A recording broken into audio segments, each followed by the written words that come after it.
Thank you for staying with me on Niaga AWANI. We'll continue with the local market.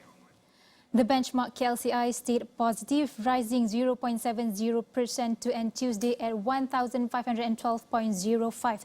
The mark was closed on Wednesday for Merdeka holiday. As at 9:27 a.m. today, FBM KLCI stood at 1,494.38, down by negative 1.17%. This is still under psychology level of 1,500 points.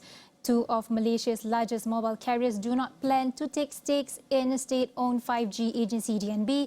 Three people familiar with the matter told Reuters, a setback that threatens to throw the country's 5G rollout into further disarray. The decision by Maxis Berhad and U-Mobile Sdn Berhad has also disrupted the government's plan to sign agreements with other carriers, said two of the people who requested anonymity as they were not authorized to talk about the private negotiations based on each market. And then moving on, US digital infrastructure firms Digital Bridge Group Inc. and Equinix Inc. have been shortlisted into final round of talks for the data center business of Time.com Berhad, according to people familiar with the matter. Next up is UMW Group is disposing of 140 acres of land at the UMW High Value Manufacturing Park in Serenda to Kuching Sdn Berhad for 304.9 million ringgit. Shanghai Stock Exchange listed Longa is the world's largest manufacturer of monocrystalline silicon wafers based on each market. And then next one is the government will guarantee TNB's financing of up to 6 billion ringgit for the utility group to pay the increment in generation cost. Next up is Petronas said on Tuesday that its subsidiary Petronas Dagangan Berhad's recent statement on resolving the lingering effects of outstanding subsidy receivables from the government is not an empty promise. Tengku Muhammad, who was speaking at a press conference in conjunction with the announcement of Petronas' first half results, was tight-lipped as to when the government was expected to pay the subsidy. Next up is Icon Offshore Berhad is set to offload a jack-up rig to Saudi Arabia based ADES Arabia Holding for 381.7 million ringgit, which is more than double the price paid by the company to buy it 22 months ago. And the next one is IGM Land Berhad saw more than 85% of Phase 1 units of the Icon at Centrio Development located in Seremban 2 Township in Negeri Sembilan taken up during its launch over the weekend, according to a press statement. Moving on, a world stock market struggled to recover on Wednesday after a three-day losing streak as stubborn inflation that has central banks on both sides of the Atlantic preparing to raise borrowing costs again next month kept investors on edge. Wall Street slipped after eking out early gains, while US crude oil prices sank for a second day, with worries that tightening monetary policy around the world will hurt demand and drag on the global economy. Underscoring the growth risk on a horizon, analysts at Capital Economics warned of possible US recession. The MSCI All Country Stock Index slipped 0.2% and was down 18.5% for the year as war in Ukraine, surging energy prices and rising interest rates take their toll on risky assets. The US S&P 500 index lost 0.17%, the Dow Jones Industrial Average fell 0.3%, and the Nasdaq Composite was flat.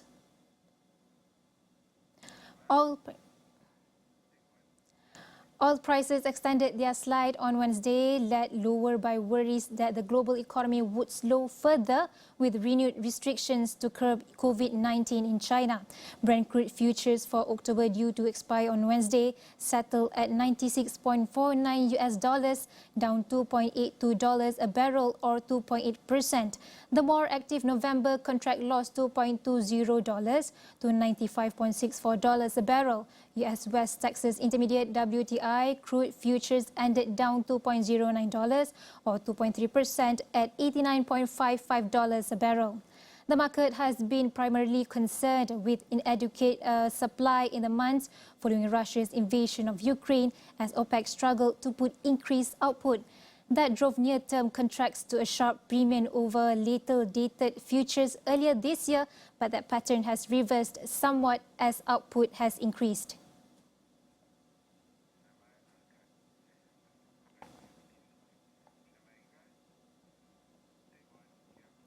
Environment officials from the group of 20 leading rich and developing nations met Wednesday on Indonesia's resort island of Bali for talks on climate action and the global impact of the war in Ukraine, with Indonesia's environment minister saying the world is already facing climate crisis. They discussed the implementation of each G20 nation's contribution to fighting climate change and synchronizing targets among developing and developed countries, Indonesian Environment Minister Siti Nurbaya said after the meeting. She said it produced a joint agreement with three priority issues: a sustainable economic recovery, land-based and ocean-based climate action, and resource mobilization to accelerate environmental protection to help realize the Paris Agreement on climate change. Indonesia, the holder of this just G20 residency, is committed to reducing its greenhouse gas emissions by 41% with international assistance by 2030 or by 29% independently.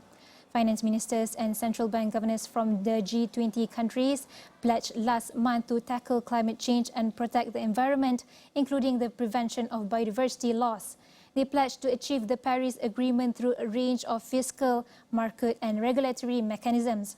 Environment watchdog Indonesian Forum for the Environment has predicted that climate-related hydrometeorological disasters in Indonesia will increase 7% this year.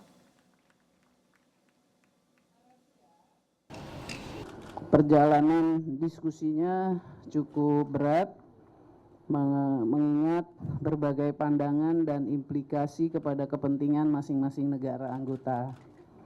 Selama pertemuan di Jogja dan di Jakarta yang lalu juga pada tingkat dirjen, sebetulnya delegasi telah mendiskusikan berbagai isu prioritas untuk mencapai visi dan tujuan. Kita pada posisi krisis iklim sebetulnya, bukan lagi hanya perubahan iklim, tetapi kalau lihat rekomendasi IPCC, jadi panel ahli untuk UNFCCC, panel ahli iklim itu menegaskan bahwa kita harus bekerja lebih cepat lagi untuk menurunkan serendah mungkin, paling banyak 1,5 gitu Pak Wamen ya. Pada tadi secara khusus ada session tentang finansial, dukungan bagaimana sustainable financing itu bisa mengadres berbagai krisis iklim. Namun demikian diperlukan berbagai hal, misalnya reform untuk struktur pendanaan internasional. Demikian juga mekanisme di dalam penyaluran ataupun mekanisme tentang pengaturan pendanaan internasional. Wassalamualaikum warahmatullahi wabarakatuh. Shalom. Om. The head of the UN's nuclear watchdog said on Wednesday he hoped to comprehensively evaluate the situation at Europe's largest nuclear power plant, but admitted that the mission to inspect the Russian-occupied facility in Ukraine would not be risk-free. Speaking in Zaporizhia International Atomic Energy Agency, Director General Rafael Grossi explained that from Thursday, UN inspectors would conduct physical inspections of the power plant and talk with staff that work there. Bonjour. Comment s'est passé votre trajet jusqu'ici? Les voyages, la route en général, c'était bien. Donc on se prépare pour le vrai travail qui commence demain. Vous partez demain à la centrale, qu'est-ce que vous allez y faire? On va faire beaucoup de choses. Nous avons un travail surtout technique à faire pour faire une évaluation compréhensive de la situation sur la pérennité physique des lieux, les fonctionnements du système de sécurité et de sûreté. On doit parler avec le personnel.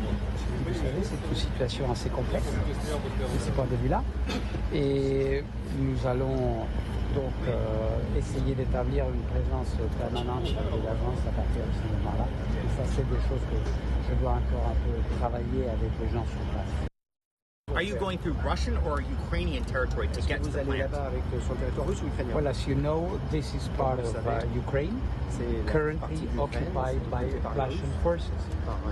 But it is clear for us that this is an Ukrainian facility, and if we are here, our authority legal competence to be here is clearly established by the safeguards agreement that we have with Ukraine. How long do you expect to stay at the plant? Well, the mission will take a few days, and if we are able to establish a permanent presence or a continued presence, better said, then it's going to be prolonged. But this first segment, so to speak, is going to take a few days.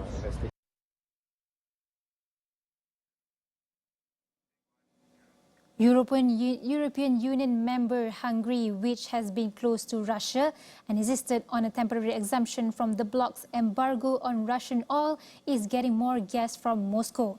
Hungarian Foreign Minister Peter Szijjártó said on Wednesday that his country will be getting additional quantities of gas to Hungary above the contracts already signed from Russia's Gazprom.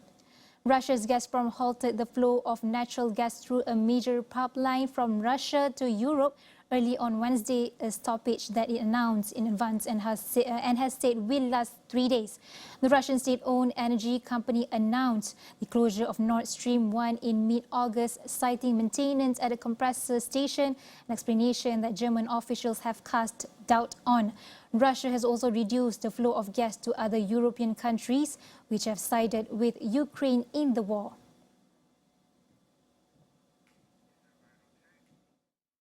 Szeptember 1-től is fog a már megkötött szerződéseken felüli plusz földgázmennyiséget szállítani Magyarországra a Gazprom, mégpedig napi szinten 5,8 millió köbméterre emelik a plusz szállítás maximális mértékét. Ez a megemelt mennyiségű földgázszállítás is hozzájárul Magyarország energiaellátásának biztonságához, hozzájárul ahhoz, hogy Magyarországon ne kelljen korlátozásokat bevezetni a földgáz hiány miatt, hiszen a hosszú távú szerződésünk és ez az új megállapodás is biztosítja, hogy lesz elegendő földgáz Magyarországon.